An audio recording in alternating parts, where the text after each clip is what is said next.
Chapter 11 of The Picture of Dorian Gray by Oscar Wilde. This recording is in the public domain. Read by Bob Neufeld. For years, Dorian Gray could not free himself from the influence of this book. Or perhaps it would be more accurate to say that he never sought to free himself from it. He procured from Paris no less than 9 large paper copies of the first edition, and had them bound in different colors, so that they might suit his various moods and the changing fancies of a nature over which he seemed, at times, to have almost entirely lost control. The hero, the wonderful young Parisian in whom the romantic and the scientific temperaments were so strangely blended, became to him a kind of prefiguring type of himself, and indeed the whole book seemed to him to contain the story of his own life, written before he had lived it. In one point he was more fortunate than the novel's fantastic hero. He never knew, never indeed had any cause to know, that somewhat grotesque dread of mirrors and polished metal surfaces and still water which came upon the young Parisian so early in his life, and was occasioned by the sudden decay of a beau that had once apparently been so remarkable. It was with an almost cruel joy, and perhaps in nearly every joy, as certainly in every pleasure, cruelty has its place, that he used to read the latter part of the book, with its really tragic, if somewhat overemphasized, account of the sorrow and despair of one who had himself lost what in others and the world he had most dearly valued. For the wonderful beauty that had so fascinated Basil Hallward, and many others besides him, seemed never to leave him. Even those who had heard the most evil things against him, and from time to time strange rumours about his mode of life crept through London and became the chatter of the clubs, could not believe anything to his dishonour when they saw him. He had always the look of one who had kept himself unspotted from the world. Men who talked grossly became silent when Dorian Gray entered the room. There was something in the purity of his face that rebuked them. His mere presence seemed to recall to them the memory of the innocence that they had tarnished. They wondered how one so charming and graceful as he was could have escaped the stain of an age that was at once sordid and sensual. Often, on returning home from one of those mysterious and prolonged absences that gave rise to such strange conjecture among those who were his friends, or thought they were so, he himself would creep upstairs to the locked room, open the door with the key that never left him now, and stand with a mirror in front of the portrait that Basil Hallward had painted of him, looking now at the evil and aging face in the canvas, and now at the fair young face that laughed back at him from the polished glass. The very sharpness of the contrast used to quicken his sense of pleasure. He grew more and more enamoured of his own beauty, more and more interested in the corruption of his own soul. He would examine with minute care, and sometimes with a monstrous and terrible delight, the hideous lines that seared the wrinkling forehead and crawled around the heavy sensual mouth, wondering sometimes which were the more horrible, the signs of sin or the signs of age. He would place his white hands beside the coarse bloated hands of the picture and smile. He mocked the misshapen body and the failing limbs. There were moments, indeed, at night, when, lying sleepless in his own delicately scented chamber, or in the sordid room of the little ill-famed tavern near the docks, which, under an assumed name and in disguise, it was his habit to frequent, he would think of the ruin he had brought upon his soul with a pity that was all the more poignant because it was purely selfish. But moments such as these were rare. That curiosity about life which Lord Henry had first stirred in him, as they sat together in the garden of their friend, seemed to increase with gratification. The more he knew, the more he desired to know. He had mad hungers that grew more ravenous as he fed them. Yet he was not really reckless, at any rate in his relations to society. Once or twice every month during the winter, and on each Wednesday evening while the season lasted, he would throw open to the world his beautiful house, and have the most celebrated musicians of the day to charm his guests with the wonders of their art. His little dinners, in the settling of which Lord Henry always assisted him, were noted as much for the careful selection and placing of those invited as for the exquisite taste shown in the decoration of the table, with its subtle symphonic arrangements of exotic flowers and embroidered cloths and antique plate of gold and silver. Indeed, there were many, especially among the young men, who saw, and fancied what they saw, in Dorian Gray, the true realization of a type of which they had often dreamed in Eton or Oxford days, a type that was to combine something of the real culture of the scholar with all the grace and distinction and perfect manner of a citizen of the world. To them he seemed to be of the company of those whom Dante describes as having sought to make themselves perfect by the worship of beauty. Like Gautier, he was one for whom the visible world existed. And certainly to him life itself was the first, the greatest of the arts, and for it all the other arts seemed to be but a preparation. Fashion, by which what is really fantastic becomes for a moment universal, and dandyism, which in its own way is an attempt to assert the absolute modernity of beauty, had, of course, their fascination for him. His mode of dressing, and the particular styles that from time to time he affected, had their marked influence on the young exquisites of the Mayfair balls and the Pall Mall Club windows, who copied him in everything that he did, and tried to reproduce the accidental charm of his graceful, though to him only half serious, fopperies. For while he was but too ready to accept the position that was almost immediately offered to him on his coming of age, and found indeed a subtle pleasure in the thought that he might really become to the London of his own day what to imperial Neronian Rome the author of the Satyricon once had been, yet in his inmost heart he desired to be something more than a mere arbiter elegantiarum, to be consulted on the wearing of a jewel, or the knotting of a necktie, or the conduct of a cane. He sought to elaborate some new scheme of life that would have its reasoned philosophy and its ordered principles, and find in the spiritualizing of the senses its highest realization. The worship of the senses has often, and with much justice, been decried, men feeling a natural instinct of terror about passions and sensations that seem stronger than themselves, and that they are conscious of sharing with the less organized forms of existence. But it appeared to Dorian Gray that the true nature of the senses had never been understood, and that they had remained savage and animal merely because the world had sought to starve them into submission, or to kill them by pain, instead of aiming at making them elements of a new spirituality, of which a fine instinct for beauty was to be the dominant characteristic. As he looked back upon man moving through history, he was haunted by a feeling of loss.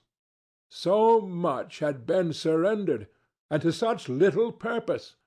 There had been mad, wilful rejections, monstrous forms of self-torture and self-denial, whose origin was fear, and whose result was a degradation infinitely more terrible than that fancied degradation from which, in their ignorance, they had sought to escape. Nature, in her wonderful irony, driving out the anchorite to feed with the wild animals of the desert, and giving to the hermit the beasts of the field as his companions. Yes, there was to be, as Lord Henry had prophesied, a new hedonism that was to recreate life and save it from that harsh, uncomely Puritanism that is having in our own day its curious revival. It was to have its service of the intellect certainly, yet it was never to accept any theory or system that would involve the sacrifice of any mode of passionate experience. Its aim, indeed, was to be experience itself, and not the fruits of experience, sweet or bitter as they might be. as of the asceticism that deadens the senses, as of the vulgar profligacy that dulls them, it was to know nothing. But it was to teach man to concentrate himself upon the moments of a life, that is itself but a moment. There are few of us who have not sometimes wakened before dawn, either after one of those dreamless nights that make us almost enamored of death, or one of those nights of horror and misshapen joy, when through the chambers of the brain sweep phantoms more terrible than reality itself, and instinct with that vivid life that lurks in all grotesques, and that lends to Gothic art its enduring vitality, this art being, one might fancy, especially the art of those whose minds have been troubled with the malady of reverie. Gradually, white fingers creep through the curtains, and they appear to tremble. In black, fantastic shapes, dumb shadows crawl into the corners of the room and crouch there. Outside there is the stirring of birds among the leaves, or the sound of men going forth to their work, or the sigh and sob of the wind coming down from the hills and wandering around the silent house, as though it feared to wake the sleepers, and yet must needs call forth sleep from her purple cave. Veil after veil of thin dusky gauze is lifted, and by degrees the forms and colours of things are restored to them, and we watch the dawn remaking the world in its antique pattern. The wan mirrors get back their mimic life. The flameless tapers stand where we had left them, and beside them lies the half-cut book that we had been studying, or the wired flower that we had worn at the ball, or the letter that we had been afraid to read, or that we had read too often. Nothing seems to us changed. Out of the unreal shadows of the night comes back the real life that we had known. We have to resume it where we had left off, and there steals over us a terrible sense of the necessity for the continuance of energy in the same wearisome round of stereotyped habits, or the wild longing, it may be, that our eyelids might open some morning upon a world that had been refashioned anew in the darkness for our pleasure, a world in which things would have fresh shapes and colours, and be changed, or have other secrets, a world in which the past would have little or no place, or survive, at any rate, in no conscious form of obligation or regret, the remembrance even of joy having its bitterness, and the memories of pleasure their pain. It was the creation of such worlds as these that seemed to Dorian Gray to be the true object, or amongst the true objects, of life. And in his search of sensations that would be at once new and delightful, and possess that element of strangeness that is so essential to romance, he would often adopt certain modes of thought that he knew to be really alien to his nature, abandon himself to their subtle influences, and then, having, as it were, caught their colour and satisfied his intellectual curiosity, leave them with that curious indifference that is not incompatible with a real ardour of temperament, and that, indeed, according to certain modern psychologists, is often a condition of it. It was rumoured of him once that he was about to join the Roman Catholic communion, and certainly the Roman ritual had always a great attraction for him. The daily sacrifice, more awful really than all the sacrifices of the antique world, stirred him as much by its superb rejection of the evidence of the senses as by the primitive simplicity of its elements and the eternal pathos of the human tragedy that it sought to symbolize. He loved to kneel down on the cold marble pavement and watch the priest, in his stiff-flowered dalmatic, slowly and with white hands moving aside the veil of the tabernacle, or raising aloft the jewelled lantern-shaped monstrance with that pallid wafer that at times one would fain think is indeed the panis celestis, the bread of angels, or, robed in the garments of the Passion of Christ, breaking the host into the chalice and smiting his breast for his sins. The fuming censers that the grave boys, in their lace and scarlet, tossed into the air like great gilt flowers, had their subtle fascination for him. As he passed out, He used to look with wonder at the black confessionals, and long to sit in the dim shadow of one of them and listen to men and women whispering through the worn grating the true story of their lives. But he never fell into the error of arresting his intellectual development by any formal acceptance of creed or system, or by mistaking, for a house in which to live, an inn that is but suitable for the sojourn of a night, or for a few hours of a night in which there are no stars and the moon is in travail. Mysticism, with its marvelous power of making common things strange to us, and the subtle antinomianism that always seems to accompany it, moved him for a season. And for a season he inclined to the materialistic doctrines of the Darwinismus movement in Germany, and found a curious pleasure in tracing the thoughts and passions of men to some pearly cell in the brain, or some white nerve in the body, delighting in the conception of the absolute dependence of the spirit on certain physical conditions, morbid or healthy, normal or diseased. Yet, as has been said of him before, no theory of life seemed to him to be of any importance compared with life itself. He felt keenly conscious of how barren all intellectual speculation is when separated from action and experiment. He knew that the senses, no less than the soul, have their spiritual mysteries to reveal.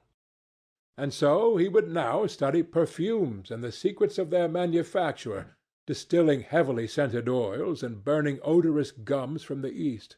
He saw that there was no mood of the mind that had not its counterpart in the sensuous life, and set himself to discover their true relations, wondering what there was in frankincense that made one mystical, and in ambergris that stirred one's passions, and in violets that woke the memory of dead romances, and in musk that troubled the brain, and in champak that stained the imagination, and seeking often to elaborate a real psychology of perfumes, and to estimate the several influences of sweet-smelling roots and scented pollen-laden flowers, of aromatic balms and of dark fragrant woods, of spikenard that sickens, of hovenia that makes men mad, and of aloes that are said to be able to expel melancholy from the soul.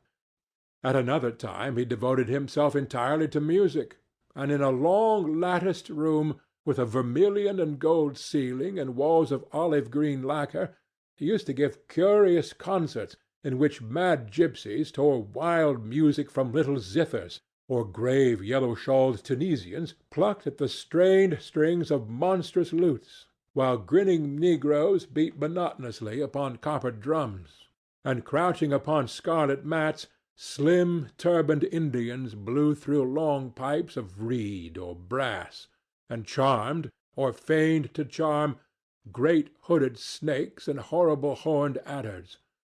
The harsh intervals and shrill discords of barbaric music stirred him at times when Schubert's grace and Chopin's beautiful sorrows and the mighty harmonies of Beethoven himself fell unheeded on his ear.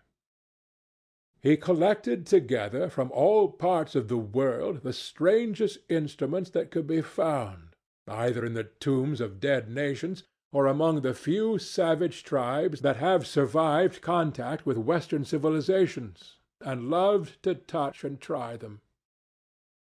He had the mysterious Juruparis of the Rio Negro Indians, that women are not allowed to look at, and that even youths may not see till they have been subjected to fasting and scourging, and the earthen jars of the Peruvians that have the shrill cries of birds, and flutes of human bones such as Alfonso de Ovalle heard in Chile, and the sonorous green jaspers that are found near Cuzco, and give forth a note of singular sweetness. He had painted gourds filled with pebbles that rattled when they were shaken. The long clarin of the Mexicans, into which the performer does not blow, but through which he inhales the air. The harsh tourée of the Amazon tribes, that is sounded by the sentinels who sit all day long in high trees, and can be heard, it is said, at a distance of 3 leagues. The teponaztli, that has two vibrating tongues of wood and is beaten with sticks that are smeared with an elastic gum obtained from the milky juice of plants; the yotl bells of the Aztecs, that are hung in clusters like grapes; and a huge cylindrical drum, covered with the skins of great serpents, like the one that Bernal Diaz saw when he went with Cortes into the Mexican temple, and of whose doleful sound he had left us so vivid a description. The fantastic character of these instruments fascinated him, and he felt a curious delight in the thought that art, like nature, has her monsters, things of bestial shape and with hideous voices.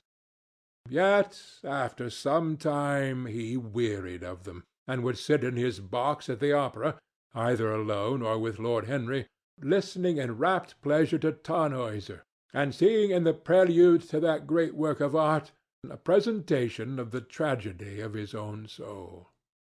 On one occasion he took up the study of jewels, and appeared at a costume ball as Anne de Joyeuse, Admiral of France, in a dress covered with 560 pearls.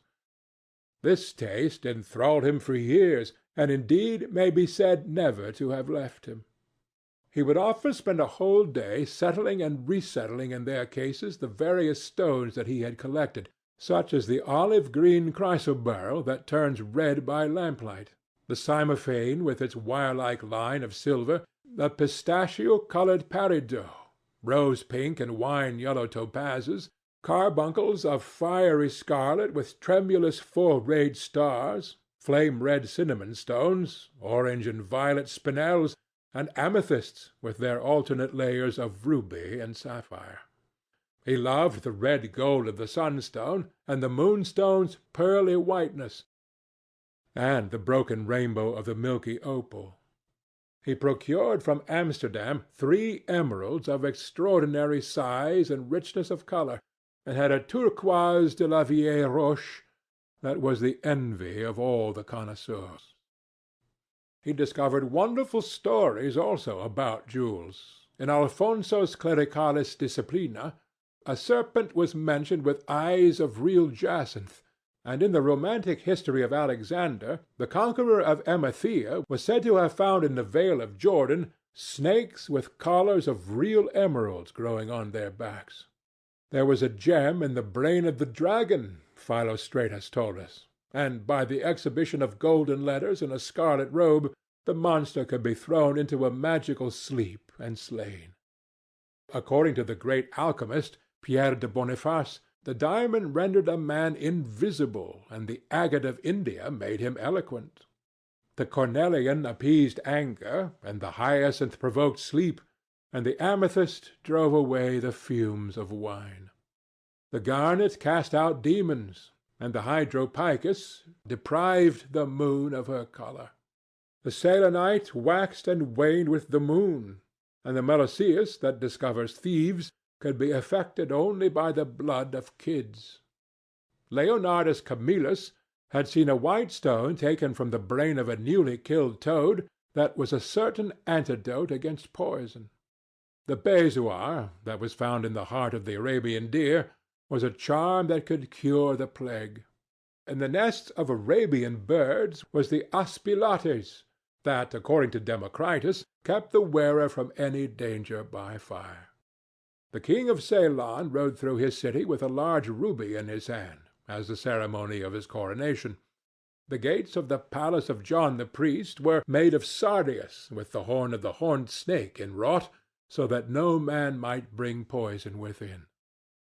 Over the gable were 2 golden apples, in which were 2 carbuncles, so that the gold might shine by day and the carbuncles by night. In Lodge's strange romance, A Marguerite of America, it was stated that in the chamber of the queen one could behold all the chaste ladies of the world enchased out of silver, looking through fair mirrors of chrysolites, carbuncles, sapphires, and green emeralds. Marco Polo had seen the inhabitants of a Zimpangu place rose-colored pearls in the mouths of the dead. A sea-monster had been enamored of the pearl that the diver brought to King Perozes, and had slain the thief, and mourned for 7 moons over its loss. When the Huns lured the king into the great pit, he flung it away. Procopius tells the story, nor was it ever found again, though the Emperor Anastasius offered 500 weight of gold pieces for it. The king of Malabar had shown to a certain Venetian a rosary of 304 pearls, one for every god that he worshipped. When the Duke de Valentinois, son of Alexander VI, visited Louis XII in France, his horse was loaded with gold leaves, according to Brantôme, and his cap had double rows of rubies that threw out a great light. Charles of England had ridden in stirrups hung with 421 diamonds. Richard II had a coat, valued at 30,000 marks, which was covered with balas rubies. Hall described Henry VIII on his way to the Tower previous to his coronation as wearing a jacket of raised gold, the placard embroidered with diamonds and other rich stones, and a great baldric about his neck of large balasses. The favorites of James I wore earrings of emeralds set in gold filigrane. Edward II gave to Piers Gaveston a suit of red gold armor studded with jacinths, a collar of gold roses set with turquoise stones, and a skull-cap parseam with pearls.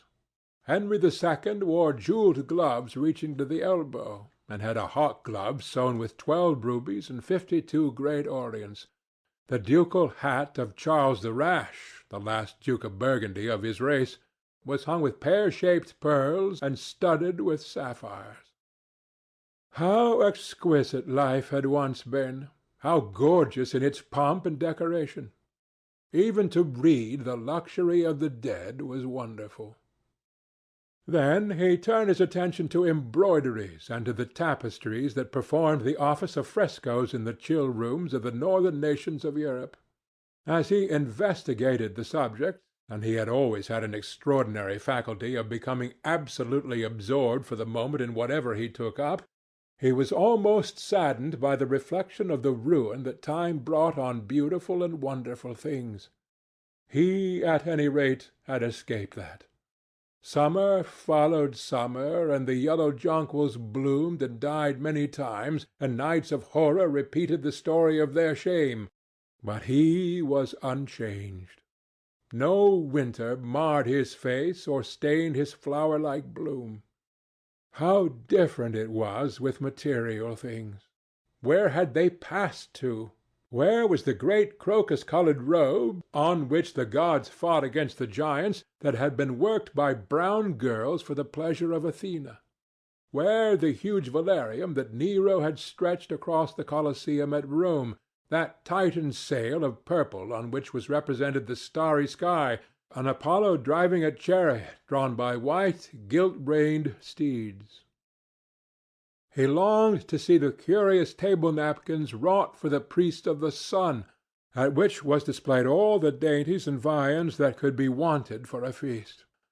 The mortuary cloth of King Chilperic, with its 300 golden bees, the fantastic robes that excited the indignation of the Bishop of Pontus and were figured with lions, panthers, bears, dogs, forests, rocks, hunters, all, in fact, that a painter could copy from nature, and the coat that Charles of Orleans once wore, on the sleeves of which were embroidered the verses of a song beginning, "Madame, je suis tout joyeux," the musical accompaniment of the words being wrought in gold thread, and each note, of square shape in those days, formed with 4 pearls. He read of the room that was prepared at the palace of Rheims for the use of Queen Joan of Burgundy, and was decorated with 1,321 parrots made embroidery and blazoned with the king's arms, and 561 butterflies, whose wings were similarly ornamented with the arms of the queen, the whole worked in gold. Catherine de Medici had a mourning bed made for her of black velvet powdered with crescents and suns. Its curtains were of damask, with leafy wreaths and garlands, figured upon a gold and silver ground, and fringed along the edges with broideries of pearls, and it stood in a room hung with rows of the Queen's devices in cut black velvet upon cloth of silver. Louis XIV had gold-embroidered caryatides 15 feet high in his apartment. The state bed of Sobieski, King of Poland, was made of Smyrna gold brocade embroidered in turquoises with verses from the Koran. Its supports were of silver gilt, beautifully chased, and profusely set with enamelled and jewelled medallions. It had been taken from the Turkish camp before Vienna, and the standard of Mohammed had stood beneath the tremulous gilt of its canopy. And so, for a whole year, he sought to accumulate the most exquisite specimens that he could find of textile and embroidered work, getting the dainty Delhi muslins, finely wrought with gold-threaded palmates, and stitched over with iridescent beetles' wings, the Dhaka gauzes that from their transparency are known in the East as woven air and running water and evening dew, strange feathered cloths from Java, elaborate yellow Chinese hangings, books found in tawny satins or fair blue silks and wrought with fleur-de-lis, birds, and images, veils of lasses worked in Hungary point, Sicilian brocades and stiff Spanish velvets, Georgian work with its gilt coins, and Japanese fukusas with their green-toned golds and their marvellously plumaged birds. He had a special passion also for ecclesiastical vestments, as indeed he had for everything connected with the service of the church. In the long cedar chests that lined the west gallery of his house he had stored away many rare and beautiful specimens of what is really the raiment of the bride of Christ, who must wear purple and jewels and fine linen, that she may hide the pallid, macerated body that is worn by the suffering that she seeks for and wounded by self-inflicted pain. He possessed a gorgeous cape of crimson silk and gold-thread damask, figured with a repeating pattern of golden pomegranates set in 6-petalled formal blossoms, beyond which on either side was the pineapple device wrought in seed curls.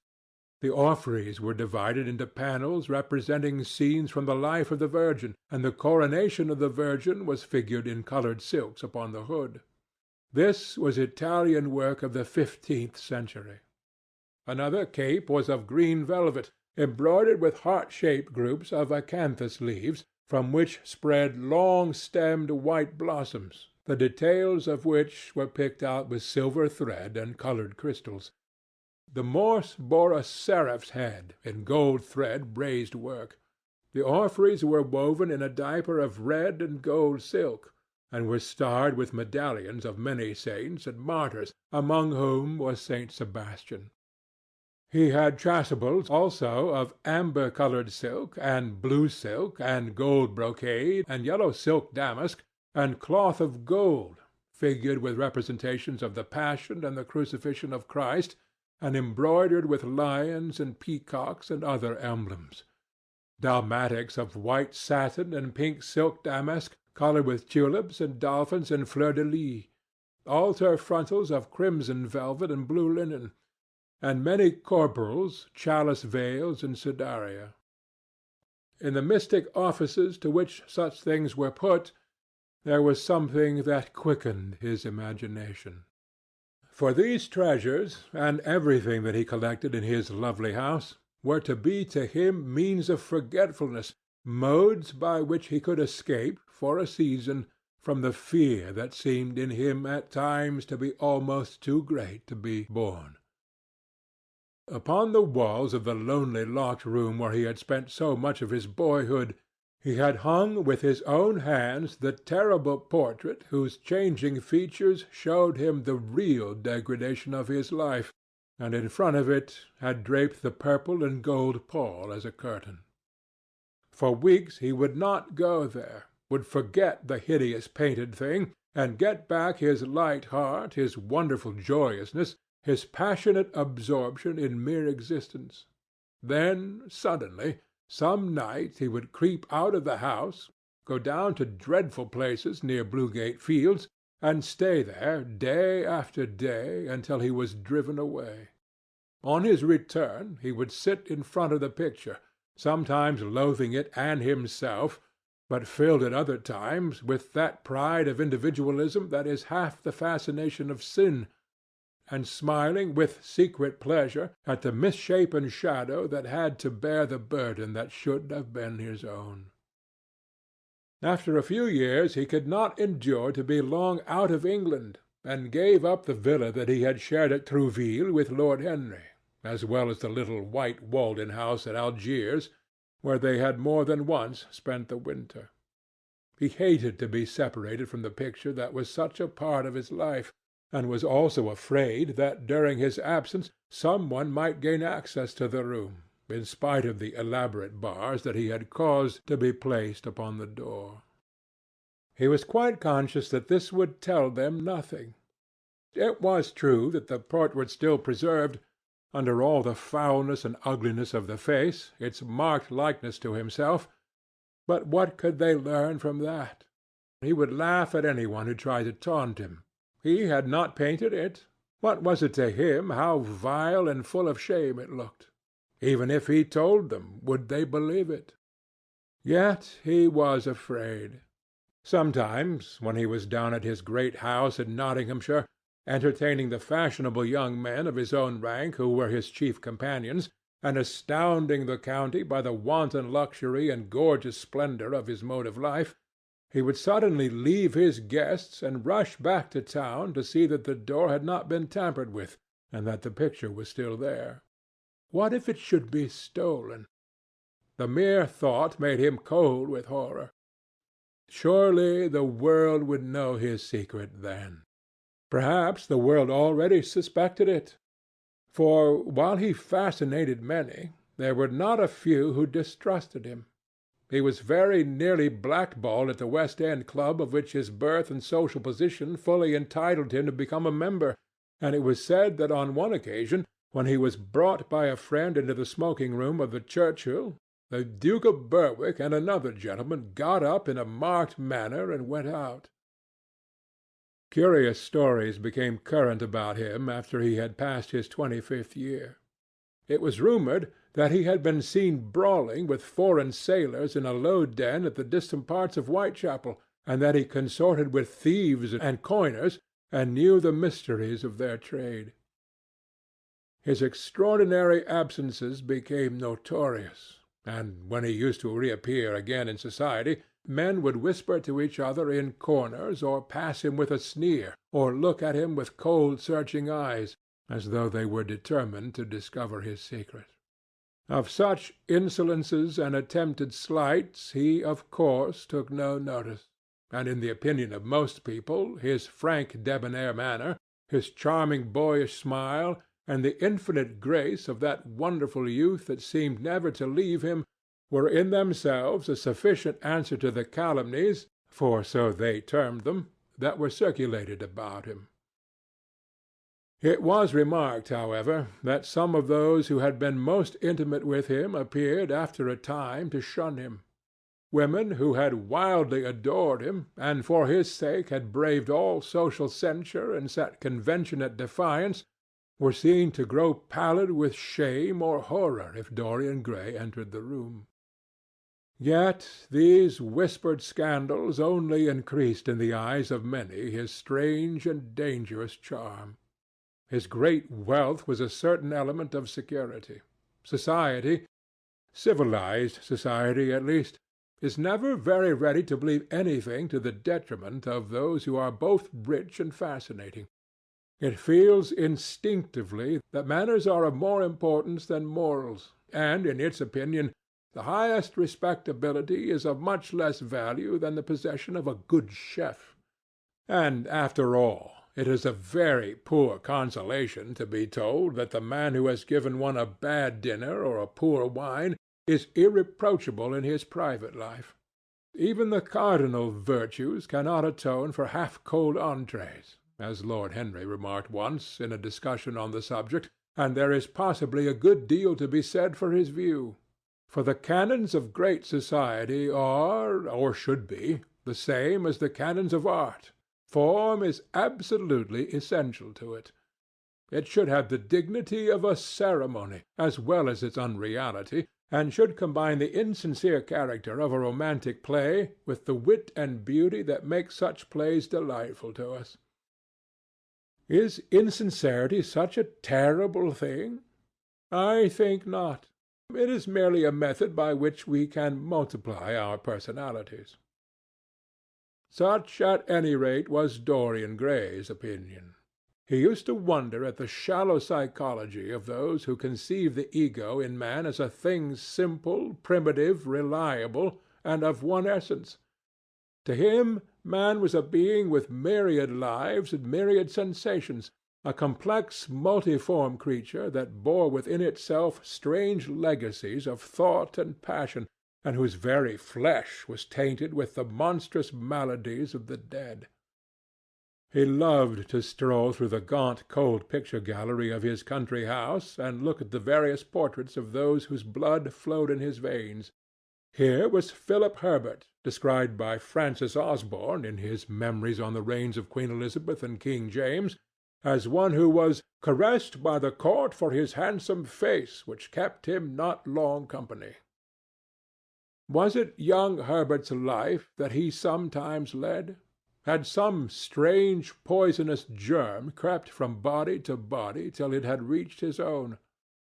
Was it some dim sense of that ruined grace that made him so suddenly, and almost without cause, give utterance, in Basil Hallward's studio, to the mad prayer that had so changed his life? Here, in gold-embroidered red doublet, jewelled surcoat, and gilt-edged ruff and wristbands, stood Sir Anthony Sherard, with his silver and black armour piled at his feet. What had this man's legacy been? Had the lover of Giovanna of Naples bequeathed him some inheritance of sin and shame? Were his own actions merely the dreams that the dead man had not dared to realize? Here, from the fading canvas, smiled Lady Elizabeth Devereux, in her gauze hood, pearl stomacher, and pink-slashed sleeves. A flower was in her right hand, and her left clasped an enamelled collar of white and damask roses. On a table by her side lay a mandolin and an apple. There were large green rosettes upon her little pointed shoes. He knew her life, and the strange stories that were told about her lovers. Had he something of her temperament in him? These oval, heavy-lidded eyes seemed to look curiously at him. What of George Willoughby, with his powdered hair and fantastic patches? How evil he looked! The face was saturnine and swarthy, and the sensual lips seemed to be twisted with disdain. Delicate lace ruffles fell over the lean yellow hands that were so overladen with rings. He had been a macaroni of the 18th century, and the friend in his youth of Lord Ferrars. What of the second Lord Beckenham, the companion of the Prince Regent in his wildest days, and one of the witnesses of the secret marriage of Mrs. Fitzherbert? How proud and handsome he was, with his chestnut curls and insolent pose! What passions had he bequeathed? The world had looked upon him as infamous. He had led the orgies at Carlton House. The Star of the Garter glittered upon his breast. Beside him hung the portrait of his wife, a pallid, thin-lipped woman in black. Her blood also stirred within him. How curious it all seemed! And his mother, with her Lady Hamilton face, and her moist, wine-dashed lips, he knew what he had got from her. He had got from her his beauty, his passion for the beauty of others. She laughed at him in her loose bacchante dress. There were vine-leaves in her hair. The purple spilled from the cup she was holding. The carnations of the painting had withered, but the eyes were still wonderful in their depth and brilliancy of colour. They seemed to follow him wherever he went. Yet one had ancestors in literature as well as one's own race. Nearer, perhaps, in type and temperament, many of them, and certainly with an influence of which one was more absolutely conscious.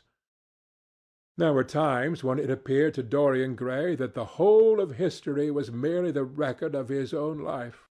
not as he had lived it in act and circumstance, but as his imagination had created it for him, as it had been in his brain and in his passions.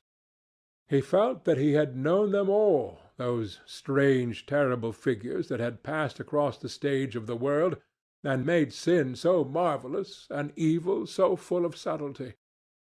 It seemed to him that in some mysterious way their lives had been his own. The hero of the wonderful novel that had so influenced his life had himself known this curious fancy.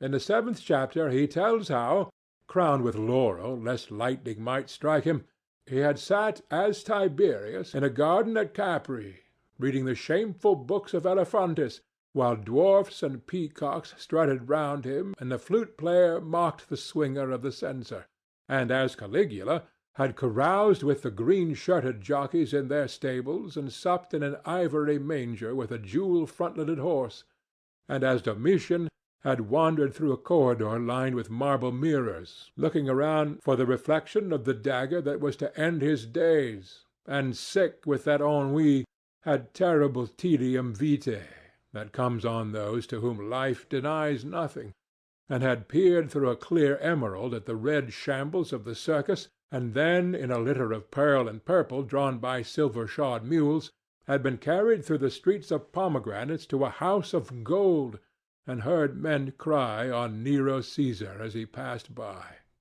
and as Elagabalus had painted his face with colours, and plied the distaff among the women, and brought the moon from Carthage, and given her in mystic marriage to the sun. Over and over again Dorian used to read this fantastic chapter and the 2 chapters immediately following, in which, as in some curious tapestries or cunningly wrought enamels, were pictured the awful and beautiful forms of those whom vice and blood and weariness had made monstrous or mad. Filippo, Duke of Milan, who slew his wife and painted her lips with a scarlet poison, that her lover might suck death from the dead thing he fondled.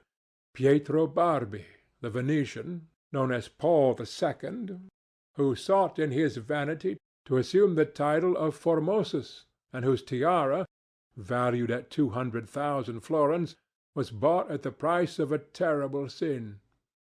Gian Maria Visconti, who used hounds to chase living men, and whose murdered body was covered with roses by a harlot who had loved him.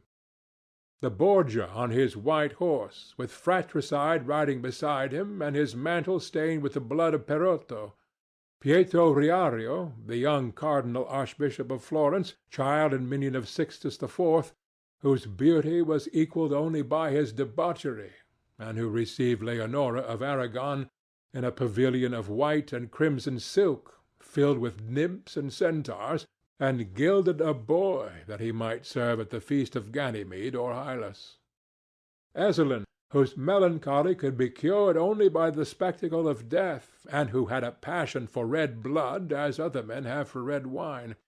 The son of the fiend, as was reported, and one who had cheated his father at dice when gambling with him for his own soul.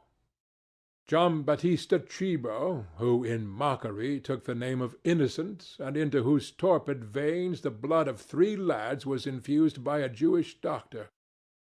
Sigismondo Malatesta, the lover of Isotta and the lord of Rimini, whose effigy was burned at Rome as the enemy of God and man, who strangled Polissena with a napkin and gave poison to Ginevra d'Este in a cup of emerald, and in honor of a shameful passion built a pagan church for Christian worship.